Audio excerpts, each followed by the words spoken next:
शेतकऱ्यांसाठी या क्षणाची सर्वात मोठी आनंदाची बातमी आहे। कृषी मंत्र्यांकडून 75% पीक विम्याची पहिली यादी या ठिकाणी जाहीर करण्यात आलेली आहे। संपूर्ण बातमी नेमकी काय आहे पाहूया।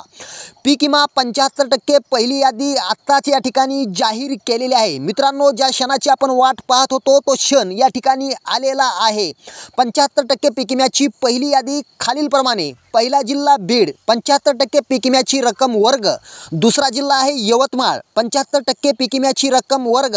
तिसरा जिल्हा आहे परभणी, 75% पीक विम्याची रक्कम वर्ग। चौथा जिल्हा आहे नाशिक, 75% पीक विम्याची रक्कम वर्ग। पाचवा जिल्हा आहे नंदुरबार, 75% पीक विम्याची रक्कम वर्ग। सहावा जिल्हा आहे सांगली, 75% पीक विम्याची रक्कम वर्ग। सातवा जिल्हा आहे सोलापूर, 75% पीक विम्याची रक्कम वर्ग। आठवा जिल्हा आहे नागपूर, 75% पीक विम्याची रक्कम वर्ग। उर्वरित जिल्ह्यांची यादी लवकरच प्रसिद्ध करण्यात येईल, अशी माहिती कृषी मंत्री धनंजय मुंडे यांनी दिलेली आहे। शेतकऱ्यांसाठी ही होती सर्वात मोठी बातमी। धन्यवाद।